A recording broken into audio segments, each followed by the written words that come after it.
something initially called federated learning, I decided to dive into what became the field of privacy preserving machine learning. And I'm not going to present you a specific project today. We can talk about papers and all these things I've been working on before. This is more a reflection of like where we are going with this field and why I believe that decentralized AI, decentralized machine learning might be actually more interesting and more future-proof for us to focus on rather than just like privacy preserving ML. So AI has brought us like very interesting things recently. You've all heard about DALL-E, GPT-3. So we start to have very powerful tools in our hands, and we start to have them as end users, which is great because like we can all benefit of it without too much complexity, and we've seen it in previous talks, which is amazing. But we also see these things appearing as what we now call foundation models that could potentially be reused by other researchers, other data scientists to construct even more powerful AIs in the future. The downside of that is these are mostly controlled by big tech organizations, even though they tend to do their best either to protect us from the power of these tools. They still stand as gatekeepers in the grand scheme of things. And we've seen in the past at various iterations that they've all at some point somehow failed us in this gatekeeper role. So that's kind of like why I think it could be desirable to have a more decentralized approach to AI in the future. There is a reason why we've centralized AI in the first place. Of course, models and deep learning models in particular are getting larger and larger, and you can't really do that on regular hardware. So it's kind of like the cloud, that has been operating on centralized data centers because it's just economies of scale. It's just cheaper and it's just more possible to do it this way. We tend to link the emergence of deep learning with GPUs becoming affordable and becoming available for everyone to compute and not just do graphic things. Actually, data has been equally important in the advance of AI in history. And we see now that these companies that have access to large data sets are, of course, being able to produce like more interesting AI models. So the lack of access to data for everyone is increasingly a problem as well to decentralized AI. There is, of course, no transparency in the way these things work. We can't really like audit what's going on. We just trust the results. And in short, I think we're also like wasting resources in general. Everyone is, because of this lack of transparency, has to redo the job over and over again.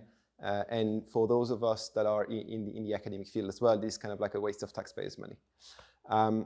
So how can we do that slightly better, hopefully, and potentially even make some pieces of AI as public goods?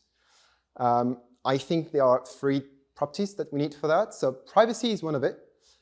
We also need like ways to apply governance to AI, and we need the right incentives to do so. In very short, I'm going to do like one slide each on these things. And again, you're more than welcome to come and speak to me on these things. So privacy preserving ML is needed. But that's just one part of the equation.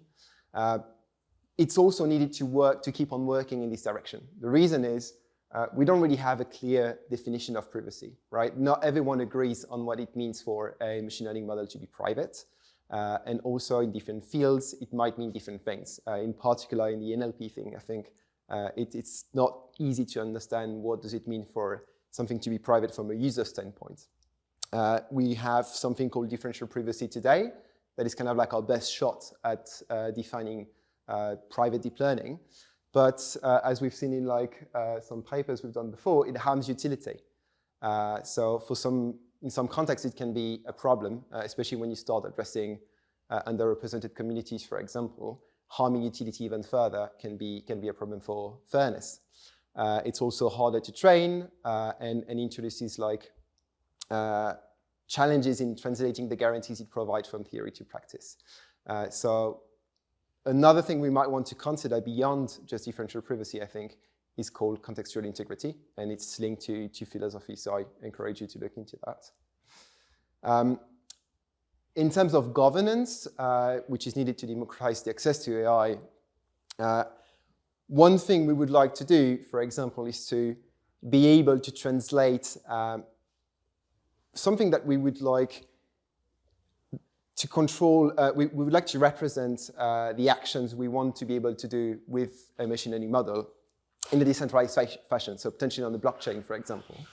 But the problem is machine learning models, they live off-chain, right? So I think we had that in a previous talk as well, like this communication between native on-chain assets and all the off-chain world.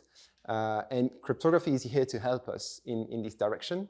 I think potentially like a combination of threshold cryptography and secure computation is going to be part of the answer to have these on-chain governance mechanisms, consent management, all these kind of things, and be able to translate these actions that are stored on-chain onto these off-chain assets that are these large models.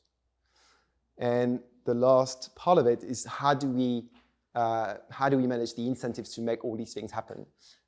There is storage involved, there is compute involved, there are many things that need to be organized into this kind of like market dynamics, and you'll notice that I very much distinguish between valuation of data. We hear a lot about like monetizing data.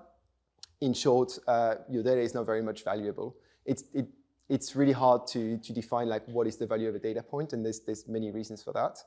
But data can be valuable in a specific context and at a specific point in time. And in order to capture that, we've got techniques, some inspired from the game theory literature, based on things and derived from the Shapley methods, for example, which tend to be very computationally expensive, but we can get somewhere. We also need to pair that with verifiable computing, because how can I trust that you compute the value of your model fairly? And that's something that Remco touched upon as well with the ZK-ML approach. That's definitely something to monitor. Two main approaches at the moment to do that. So the ZK-ML approach is one. Another one, less favored in many crypto spaces, the trusted execution, the trusted hardware. I tend to see it as the blank tile in the game of Scrabble. When you can't really like have the right letter, you just put this one instead, and in the meantime, you just stick with it. That's our best shot for now. And of course, like as we see in the Ethereum space for scalability, if we can't do everything in pure crypto, like we would like with ZK rollups, for example, we can have crypto economic incentives coming into the game to help us as well. So anything that is related to stacking and slashing, of course, that suggests you have a token in place, but that's also things to explore to enable this kind of decentralized AI. To sum up, we also have to think about whether we want to decentralize everything. There are people thinking about that. There's a good blog post from Moxie Mullenspike, the author of Signal, that argues that decentralization sometimes can bring you some more hurdles. It's not just a technical problem. That's I think what I hope to get across, and that these kind of workshops can really enable. It's the discussion between the technical people, like us, like some of us, but also the input that we need from legal experts, philosophers, ethicists, and many other scientists and actors of the public sphere, I think. And we need to understand that to, see how we can finance these public AI. I think I'd like to echo as well the talk from this morning from Juan, who I think has a few ideas on how that could happen. So I'll be available. So please come and speak to me if you've got input, question, challenges on these kind of approaches, and I'd like definitely to get your feedback and input on that. Thank you. Wonderful. Thanks.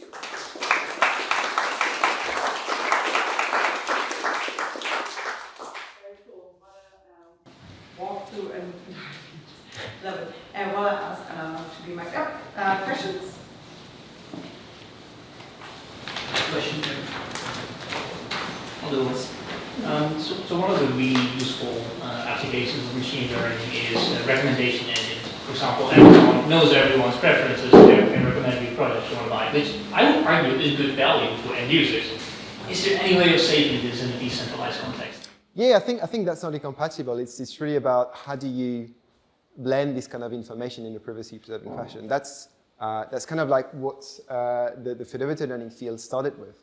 The idea of like extracting information, extracting signal from personal devices like phones, for example, in order to get like more accurate predictions from the whole crowd. The question is, what is the impact of this action, right? If you learn my personal preferences, or if the model captures that, how do you make sure that this is not signaling me as an individual user and just increases the knowledge of the model? So that's kind of like what differential privacy covers.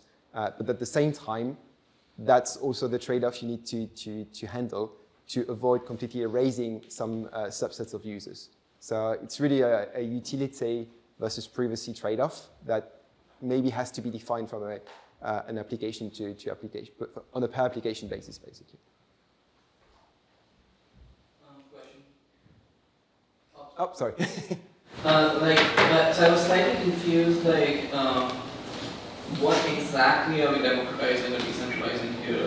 So for instance, could you operationalize what decentralization looks like? For instance, let's say in the case of, if you were talking about this in the context of GPT-3 and OpenAI, what would this look like? Okay. So in that case, that would be, if you think about GPT-3, the way it was released, so GPT-3 was trained. We've learned how it was trained through a paper, and then it was made available behind an API, and you had to apply to get access to this API. And now I think it's like commercialized.